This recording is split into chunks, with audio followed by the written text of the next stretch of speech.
que os números crus, os números reais, não demonstrem que o efeito surtiu. Eu acho que isso é normal, isso é natural, é até esperado até certo ponto, porque você não coloca uma operação de combate a desmatamento ilegal, a garimpo ilegal, a madeireiro ilegal, e em 30 dias, em 45 dias, você já colhe os frutos rapidamente. É um processo, e você começa a criar uma relação com quem comete o delito, onde há uma percepção, começa a ter uma percepção em que o próprio delinquente, o próprio criminoso, avalia os prós e contras, balanceia se vale a pena correr o risco de ser pego em flagrante ou não.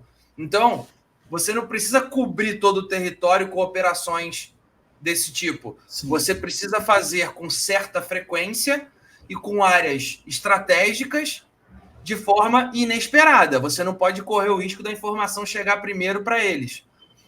À medida que isso for sendo feito cada vez mais, haverá uma reação comportamental dos criminosos para ser cada vez mais as ações ilegais deles, porque há, sim, como qualquer ser humano, com qualquer indivíduo, uma ponderação de custo-benefício em relação ao risco e ao ônus da ação que ele vai cometer. Então, há um limiar aí entre nível de fiscalização, intensidade de fiscalização e nível e intensidade de ações delituosas, né? Quer dizer, você balanceia isso conforme você aumenta a frequência das operações, a contundência das operações, menos eles vão cometer esses atos criminosos.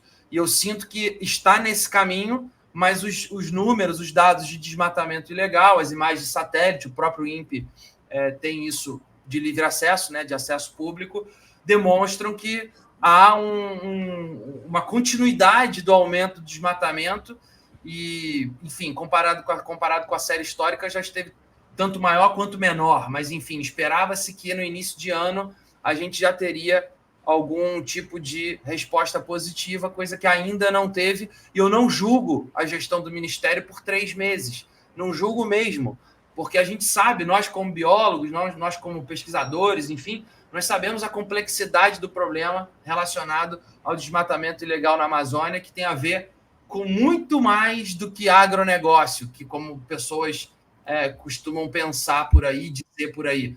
Tem muito mais. Envolve terras devolutas, envolve terras privadas, envolve mineração e garimpo ilegal, envolve principalmente madeireira ilegal. Isso, exatamente. Grilagem de terra mesmo, né? Pois é. Então, tem uma série de coisas que precisam caminhar paralelamente, não só por parte do IBAMA, mas também por parte do ICMBio, também por parte da Polícia Federal, também por parte do Ministério da Justiça institucionalmente. Então, eu acho que precisamos acompanhar. Há a impressão, há a sensação de que não está tendo conivência, o que já é algo positivo em relação ao que a gente vivenciou recentemente, né? Lembrando que nós tivemos aí no governo Bolsonaro, nos 4 anos, um nível de desmatamento que lhe foi entregue pelo governo Temer, o qual ele aumentou para quase o dobro ao final dos 4 anos. Aí as pessoas falam, mas ainda assim é muito menor do que o que era num determinado ano da gestão anterior do Lula. É verdade, mas o Lula pegou do governo FHC num patamar. Nos primeiros anos, esse número aumentou e depois, quando ele entrega o governo, entregou na baixa histórica mais evidente, né? No número mais baixo da série temporal. Então, quer dizer, ele teve tanto o máximo quanto o mínimo. Resumindo, é isso. Então, a gente tem que dar tempo ao tempo, são ações coordenadas entre diversas áreas, mas eu ainda assim considero algo positivo. Eu vejo que há uma coordenação, há uma ação estratégica sendo feita ainda em passos iniciais, idealizada pela Marina, pelo Rodrigo Agostinho e outros lá que estão dentro da estrutura do Ministério do Meio Ambiente.